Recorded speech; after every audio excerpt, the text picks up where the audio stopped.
Tocmai ce s-a lansat Skibidi Toilet 67, partea 1. De data aceasta, băieți și fete, avem un videoclip ceva mai scurt, adică acum avem 1 minut și 49 de secunde și data trecută am avut peste 3 minute, pentru că acum bănuiesc că am împărțit Skibidi Toilet 67 în 2 părți, sau poate chiar 3, cine știe. Hai să vedem care e treaba, sunt chiar foarte curios să văd dacă titanii sunt morți sau nu. Că data trecută asta era întrebarea, dacă au murit titanii sau nu, bro. Hai să vedem, sunt morți sau nu?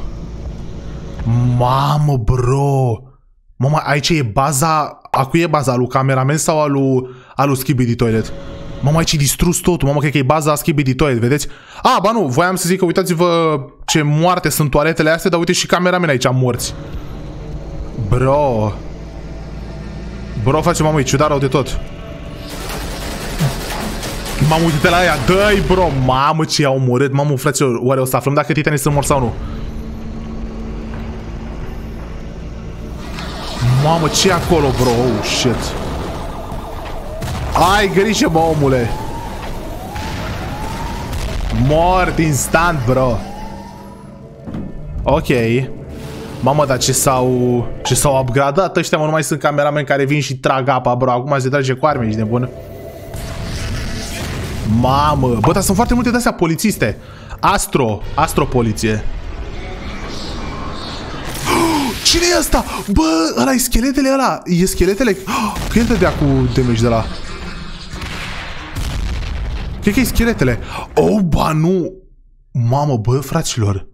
Bă, eu îl știu pe ăsta de undeva. Ăsta nu-i Mafia Toilet, care a apărut la început, când era o întâlnire cu mai multe toalete?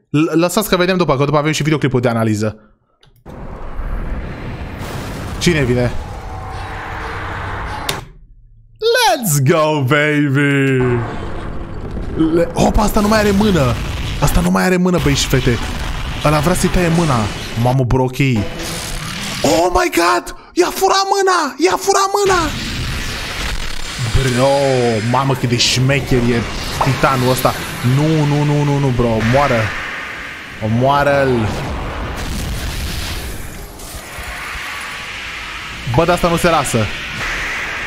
Deci ăla nu s-a lăsat tot ce ar fi fost. Uite, bă, că au revenit titanii, fraților. Cine vine? Oh, shit, a venit bossul. Oh, shit, mamă, bă, fraților. Bă, eu cred că... Mamă, eu cred că ăsta e puternic rău de toți. Cred că ăsta e puternic rău de tot, fraților. Tare am impresia. Mamă, i-a făcut semn că stai gâtul, că te omor. Bro.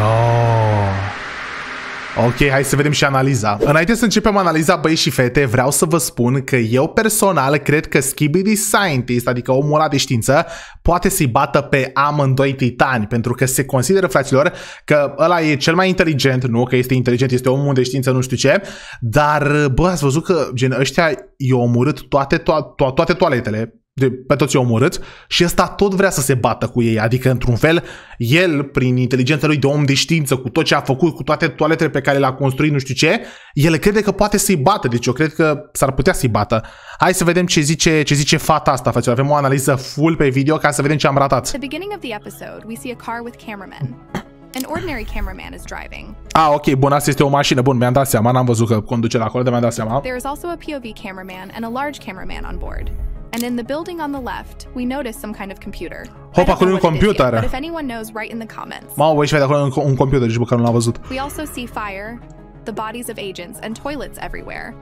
And this means that the battle took place here not long ago. And this is the same location that was... Bă, ia vedeți acolo, fraților, ia vedeți lumina aia verde, că am și uitat de ea. L-am văzut și pe agent acolo. Ia uitați-vă acolo. Which then disappeared somewhere. Ia uitați-vă, nici măcar n-am observat. We also see escaping agents. And on the destroyed ship of the cameramen, we can see the inscription security. Security. Which means that this is a special ship for battles. The same as it was in episode 66. But suddenly the toilets attack the agents. And now they can shoot, not just hit with their heads. And we Mama acum poate să tragă toaletele, bro. Bă, asta până la urmă așa ar fi corect, adică dacă ăștia, că n-am zis-o fix înainte, că bă, ăștia nu mai trag apa, acum se împușcă, bă, să se împușcă și toaletele. Că așa îi bat pe toți, vă dați seama. Nu mai e corect așa. We can also notice the inscription is clear, but if we add NU, it turns out to be nuclear. which means that this is a mini nuclear weapon. This is also confirmed by the nuclear icon. And Ok, deci ea crede că asta este o armă nucleară. Also the inscription A Far Glider Launcher GAM 4B. And this is also a large POV cameraman, which by the way is the first in history. Sunt niște rachete mini nucleare. That he can hold heavy guns. And this is the same Rambo that was in episode 66. And I'm very glad that he survived.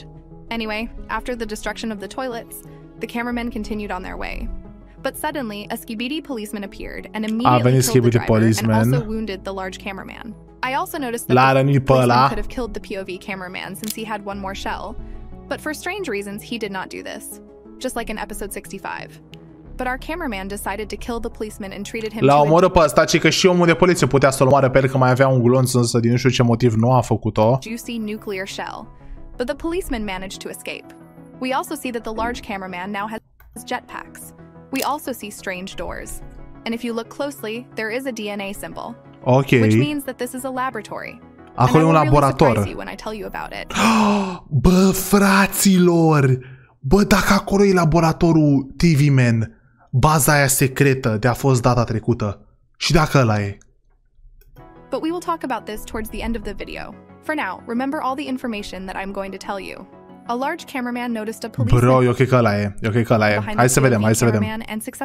Aici face o explică bătăliile. Another policeman, because this policeman has no shells. And there was one shell at this policeman. And they probably have their own squad, as it was in the initial episodes. Anyway, after the destruction of the policeman, a large cameraman liked this video, and you also shouldn't forget to like and subscribe to the channel. Like. But suddenly we hear the sound da, of și voi like, băi și fete. Și după a venit ăsta, bro, mamă, deci asta chiar a fost o surpriză, băi și fete. Nu l-am mai văzut de foarte mult timp pe personajul ăsta. Asta chiar a fost o surpriză. And we see a huge cannon filled with acid, and it destroys the poor cameraman. And in this frame, we can notice that he is bleeding. And I have already said many times that some agents are cyborgs. And we have already seen many times that blood is flowing from them.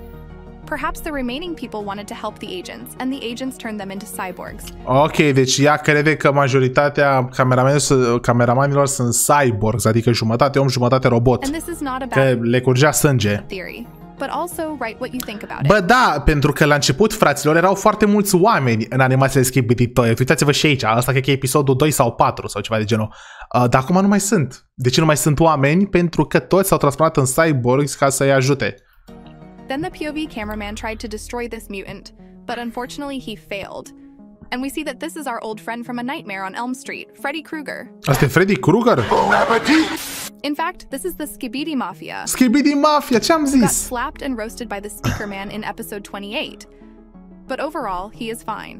And I am sure that no one was expecting him in this episode. Nimeni nu se aștepta să vină asta, nici nu mă așteptam. Perhaps some old characters will also appear Poate in the vine future. Holy Toilet. Who knows?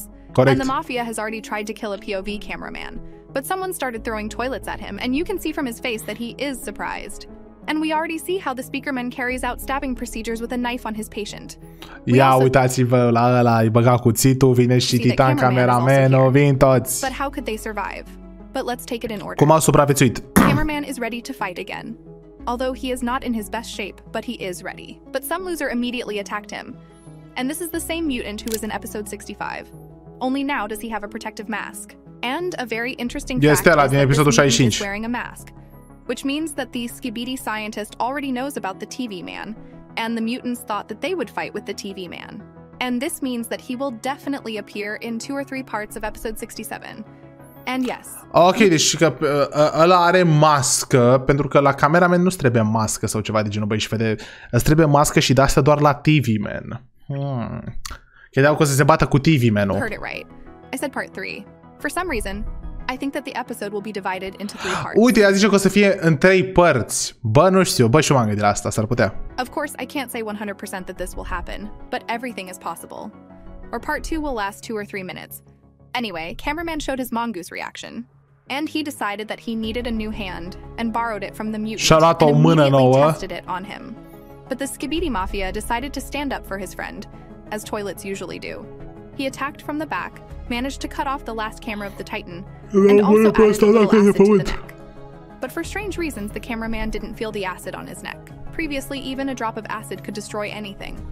but I don't want the cameraman to die and I'll miss Deci this. cameramanul, fraților, ci că și-a dat update, pentru că înainte, în episoadele alea, dacă dădeai puțin acid pe el, o lua razna, dar acum s-a ținut bine cu tot cu acid. And cameraman slaps the mutant. And so the speaker man shoots into a barrel of acid, and the mafia takes a warm bath. And after that, he tries to escape, but immediately receives another slap in the face and explodes.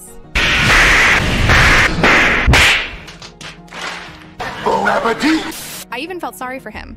He became the record holder for slaps. Anyway, now the most important moment has come. We hear the sound of a teleport, and we see how the Skibidi scientist personally decided to take an autograph from our Titans. A venit Skibidi scientist să ia un autograf. But he became a little crazy. He now has a red eye, and he also has some kind of scar under his eye. Also, his toilet has become more black. Although before it was dark gray.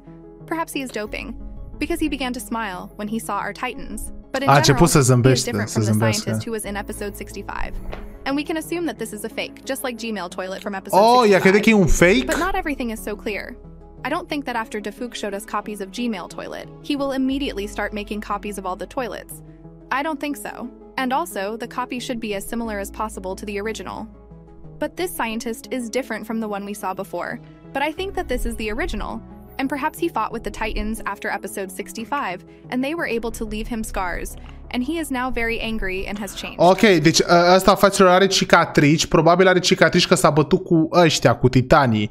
Nu știu ce să zic dacă e fake sau nu, nu cred că e varianta fake cum a fost G-Man-ul. But I also have a crazy theory.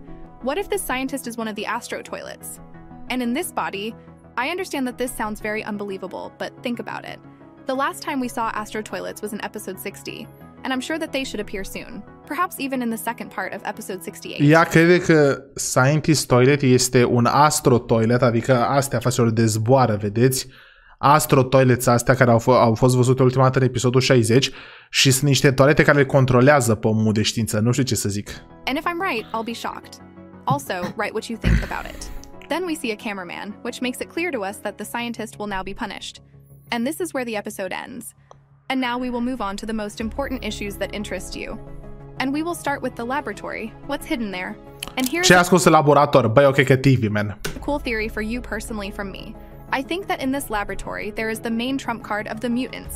And so that you understand that this is all very serious, since even the scientist himself came to defend his laboratory. And we have never seen a scientist enter into battle. But no, ok, deci că n-am mai văzut până acum omul de știință să se apere așa de rău.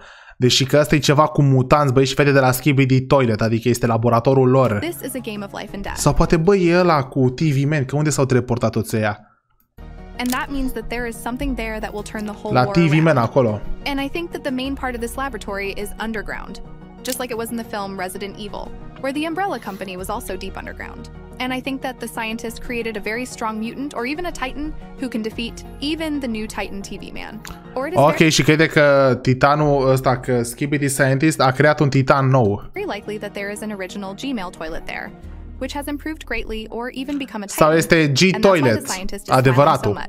Since it is possible that that new mutant will appear in the second part of episode 67, and the Titans will fight with him. And this sounds very plausible. Also, write what you think about it.